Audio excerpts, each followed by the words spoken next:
നിങ്ങളുടെ ഫേവറേറ്റ് സീരിയലുകൾ ടിവിയിൽ വരുന്നതിന് മുൻപേ സൺ നെക്സ്റ്റ് ആപ്പിൽ കാണാം. ഇനി എല്ലാവർക്കും മുൻപേ കാണൂ. ഇപ്പോൾ തന്നെ സൺ നെക്സ്റ്റ് ആപ്പ് ഡൗൺലോഡ് ചെയ്ത് സബ്സ്ക്രൈബ് ചെയ്യൂ. അല്ല, ഞാനൊരു കാര്യം ചോദിക്കട്ടെ.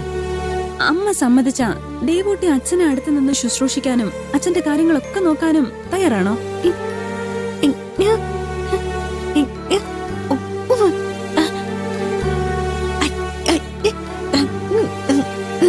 ഇപ്പൊ ബുദ്ധിമുട്ടില്ല. അച്ഛന്റെ കാര്യം കഴിഞ്ഞേ മറ്റെന്തുള്ളൂ എന്നൊക്കെ പറയും. 2 ദിവസം കഴിയുമ്പോ ദേവൂട്ടി എല്ലാം വെച്ച് മതിയാക്കി പോവില്ലെന്ന് എന്താ ഉറപ്പ്?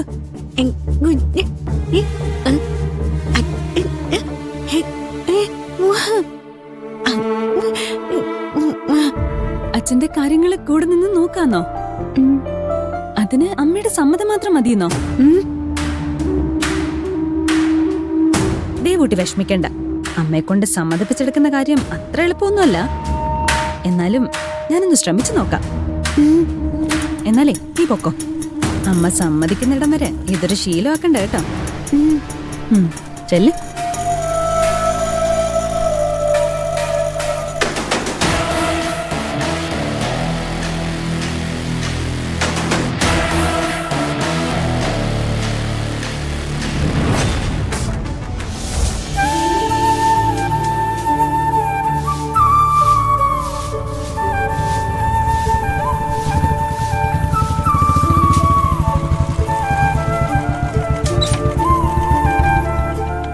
കൊള്ളാം. നീ ഇത്രയും നേരം എവിടെയായിരുന്നു? എപ്പ ഇറങ്ങിപ്പോയത് അവിടുന്ന്? എന്താ മോനെ, എന്താ പറ്റിയ? നീ എന്താ ആകെ വല്ലാതിരിക്കുന്നെ? ഒന്നുമില്ലമ്മേ. ഒന്നുമില്ലാന്ന് നീ വെറുതെ പറയണ്ട. നിന്റെ മുഖം കണ്ടാൽ അറിയാലോ എന്താ പ്രശ്നമുണ്ടെന്ന്. എന്താന്ന് അമ്മയോട് പറ. നീ ക്ഷേത്രത്തിൽ പോയില്ലേ? പോയി. അമ്മയുടെ മുന്നിൽ തൊഴുതു നിന്നപ്പോ മനസ്സിനൊരു ആശ്വാസവും സമാധാനവും ഒക്കെ ഉണ്ടായിരുന്നു. പക്ഷെ അതൊക്കെ അവളെ കണ്ടപ്പോ പോയി കിട്ടി. ആരെ? അഖിലയോ? അവളെ നീ ഇന്ന് കണ്ടോ? എന്നിട്ട് അവൾ എന്ത് പറഞ്ഞു? എന്ത് പറയാ? അവളുടെ കണ്ണിൽ ഞാനിപ്പോ കള്ളന്റെ മോനും കൊള്ളരുതാത്തവനൊക്കെ ആണല്ലോ. എന്നെ കുറെ അധിക്ഷേപിച്ച് സംസാരിച്ചു. പോട്ടെ മോനെ, നീ അതൊന്നും ഓർത്ത് സങ്കടപ്പെടണ്ട. എന്നെങ്കിലും നിന്റെ മനസ്സ് അവള് തിരിച്ചറിയും. ഇനി അതിനവള് തയ്യാറല്ലെങ്കിൽ കൂടി അത് മനസ്സിലിട്ട് നീട്ടണ്ട. അതൊന്നും നമുക്ക് വിധിച്ചിട്ടില്ല എന്ന് കരുതിയാ മതി. അതിലൊന്നും എനിക്കിപ്പോ സങ്കടമില്ലമ്മേ. അവൾ എന്നെ എത്ര വേണമെങ്കിലും കുറ്റപ്പെടുത്തുകയോ അധിക്ഷേപിക്കുകയോ ചെയ്തോട്ടെ. പക്ഷെ ഞാൻ മനസ്സിൽ പോലും ചിന്തിക്കാത്ത കാര്യങ്ങളാ അവൾ പറഞ്ഞ് സമർത്ഥിക്കാൻ നോക്കുന്നത്. അതിലേ ഉള്ളൂ എനിക്ക് സങ്കടം. ദേവി ചേച്ചിയോട് അവക്കും അവളുടെ അമ്മയ്ക്കും ശത്രുത ഉണ്ടായിരിക്കും. പക്ഷെ അതിന്റെ പേരില് ഞാനും അവരെ വെറുക്കണമെന്ന് പറയുന്നതിന്റെ യുക്തി എനിക്ക് മനസ്സിലാവുന്നില്ല.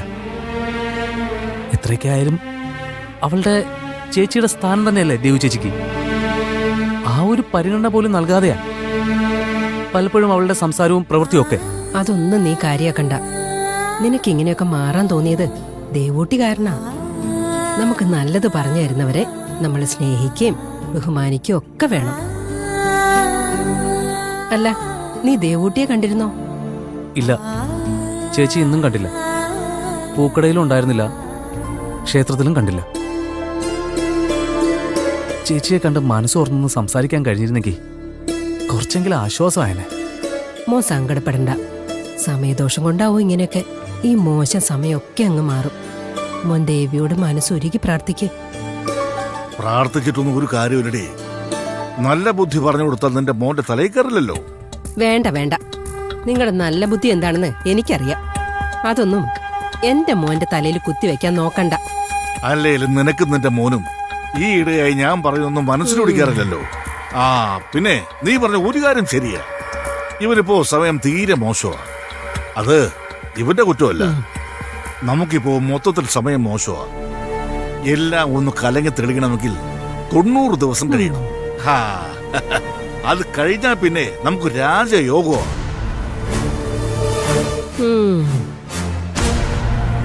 പിന്നെ അതുവരെ ഞാൻ പറയുന്നതനുസരിച്ച് ജീവിക്കാൻ തയ്യാറാവണം. അത് സമ്മതമാണോ എന്റെ മോന്?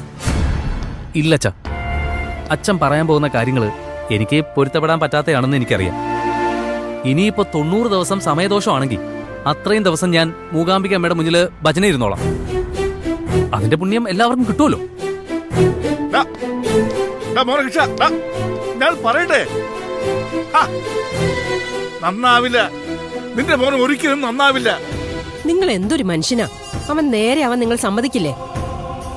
അവനെ നേരാക്കി എടുക്കാൻ ഞാൻ നോക്കുന്നേ. അല്ല, നീ പറയുന്ന പോലെ അവൻ ദൈവത്തിന്റെ പിന്നാലെ പോയാലേ ഈ കുടുംബം മുടിഞ്ഞു പോവും. അങ്ങനെയുള്ള കാലം അതിന് വരാൻ പോകുന്നേ. അമ്മയും മോനും ഇനി അത് ഓർത്താ നല്ലത്.